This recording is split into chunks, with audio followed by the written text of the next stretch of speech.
Okay, calm down. Let's talk about the Palestine conference that was canceled in April. And also Dr. Abu Sita was not allowed to deliver a speech over video. Yanis Varoufakis was also not allowed to deliver a speech over video and banned from Germany.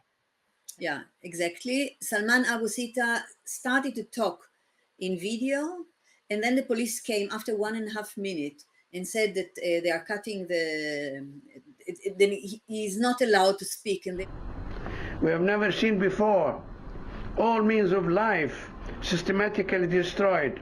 Hospitals, clinics, schools, universities, libraries, ancient monuments, mosques, churches, universities, cemeteries, bakeries, apartment buildings.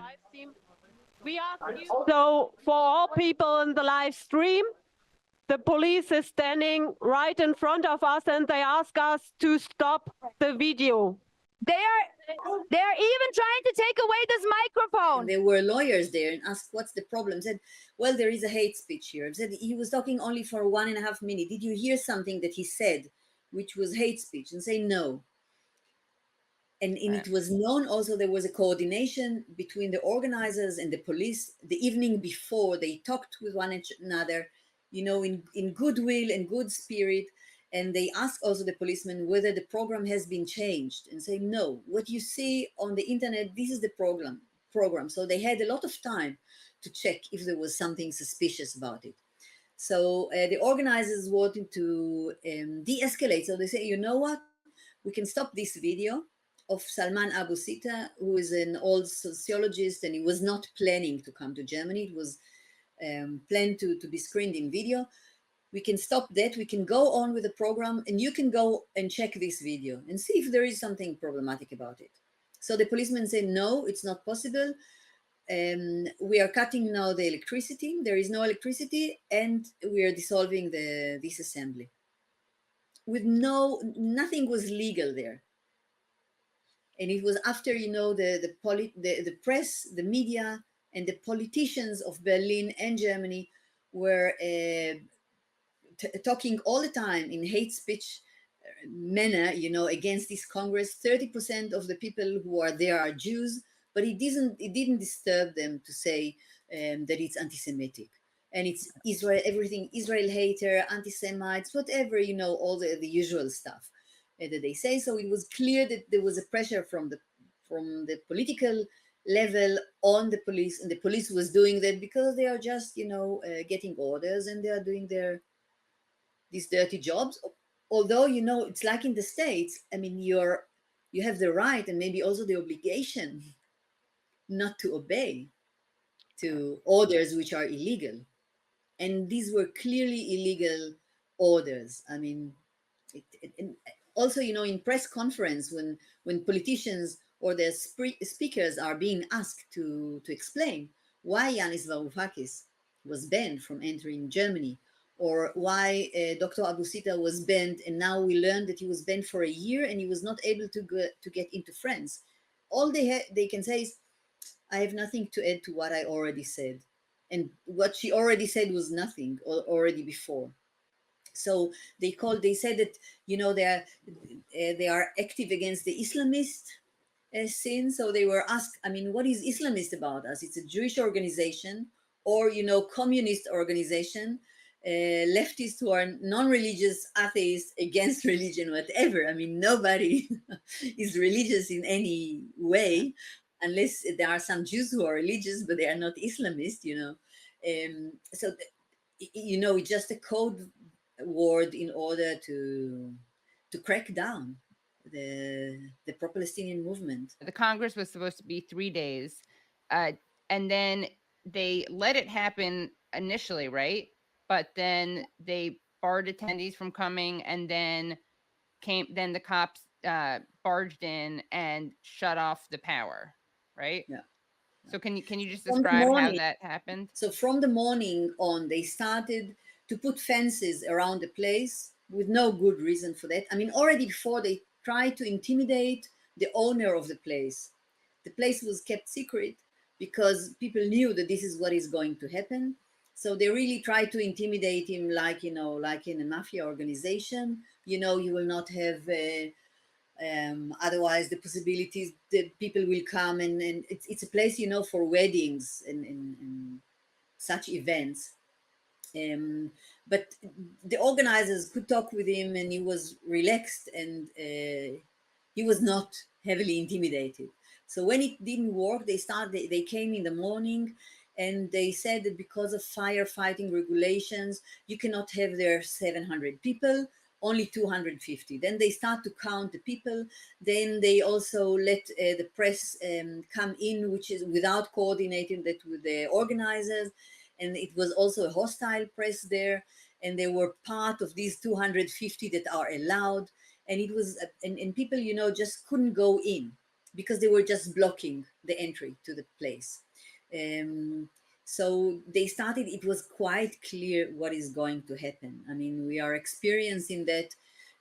For the Palestine, pro-Palestinian movement, it was great that something like that happened, because, if 700 or 900 people were attending the Palestine Congress, okay, then they would hear about it, and who else would hear about it? So now the whole world knows about the psychotic stage and state of mind of Germany, which is doing things that are completely illegal. I mean, to ban Yanis Varoufakis, for example, as a citizens of European Union and a politician. I mean, in order to do that, you really have to have, a good reason for that.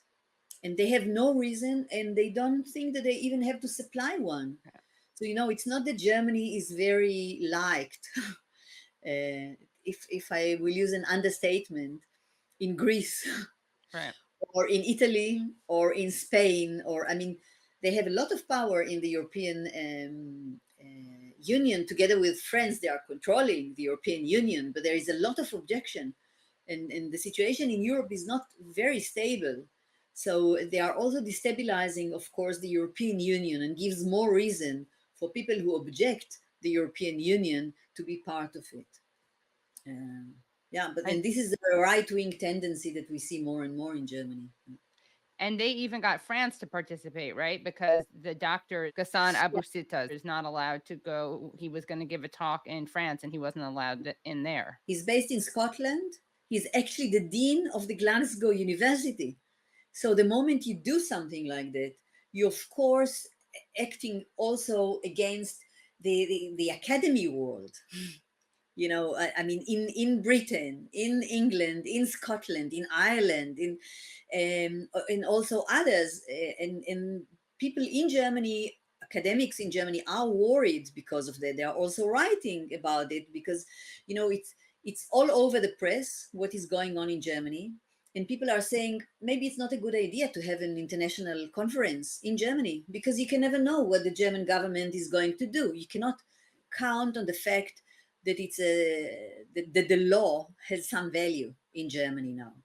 So there are people who are boycotting Germany, or people that, like Laurie Anderson, that was questioned about a petition that she was signing before she came to teach in Germany. She said, no, thanks. I mean, I'm not going to come to a place where I'm questioned about the petitions I was signing. So, so this is something we see more and more. There is a silent boycott of Germany. People are just saying we are not coming, because if you're invited to a conference and you're coming from India as an anthropologist, said, why should I? It's a racist country. The structures are very racist, and there is also this loud boycott and movements that are calling. I mean, artists from Germany are calling artists in the world to boycott Germany because of this policy. And people were arrested at this Congress, right? Including Jews wearing kippas. One of our members, before the conference started already, our bank account was closed. Suddenly, we have a bank account that belongs to the state of Berlin, which is actually a public bank, and they are not allowed to do that. This is also illegal.